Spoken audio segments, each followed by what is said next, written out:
ఇలాగే చేసి రెండోసారి ఎమ్మెల్యేగా ఉన్న కిషన్ రెడ్డి గారు నా పక్క సీట్లో ఉండేవారు. ఇటు పక్క ఇంకొకరు జయప్రకాష్ నారాయణ గారు ఆయన, ఇటు పక్క చంద్రబాబు నాయుడు గారు, మరో పక్క ఏమో వైఎస్ఆర్ అందరూ ఉండేవాళ్ళు. వీళ్ళందరూ మాట్లాడుతుంటే, వీళ్ళందరూ రాజకీయ ఉద్దండులు మాట్లాడుతుంటే అందరిని చూస్తుండేవాడిని. అక్కడ నాకు వచ్చిన షాక్ ఏంటంటే, ఫస్ట్ ఒకళ్ళు దుయ్యబెట్టుకుంటూ తిట్టుకుంటూ అసలు దుర్భాషలు ఆడుకుంటూ కొట్లాడుకునే పరిస్థితి వస్తూ ఇక ఫినిష్ అయిపోయింది, ఇక ఒకళ్ళు మాట్లాడుకోరు, ఇంకా వీళ్ళు దీర్ఘకాల శత్రువులు వీళ్ళు ఇంకా అనే ఫీలింగ్ వచ్చింది. ఇలా ఉంటుందా అనేది. బట్ దానికి విరుద్ధంగా నేను అసెంబ్లీ అయిపోగానే కారులో నడుచుకెళ్తుంటే ఎవరైతే ఇద్దరు తిట్టుకున్నారో, ఒకరొకరు దూషించుకున్నారో వాళ్ళు భుజమే చేసుకుని, ఏంది భయ్యా నువ్వు అలా అన్నావు, నువ్వు అనలేదు భయ్యా, అరే నా నాయకుడు చూస్తున్నాడు అనకపోతే బాగుండదని ఇట్లా అంటుంటే నాకు షాక్ తిన్నాను. చాలా ఆశ్చర్యపోయేవాడిని, ఇది ఇలా ఉంటుందా. సినిమా ఫీల్డ్ కంటే ఎక్కువ ఉంటారు.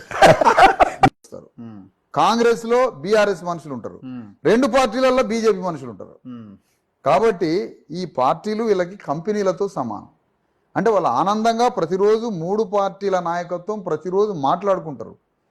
మీకు అర్థం కావాల్సిన ఒక పాయింట్ ఏంటంటే, ఇప్పుడు గ్రామాలలో రాజకీయ పార్టీ అంటేనేమో ఒకటితో ఒకటి మాట్లాడకుండా నీది ఆ పార్టీ నాది ఈ పార్టీ అని ఎమోషన్తో ఉంటారు, చాలా ఎమోషన్తో ఉంటారు. అదొక ఎమోషన్ బాండింగ్. 100 ఏళ్ళ నుంచి పార్టీ మారిన వాళ్ళు ఉంటారు, అవసరమే తన్నుకుంటారు తలకాయలు బాగుంది.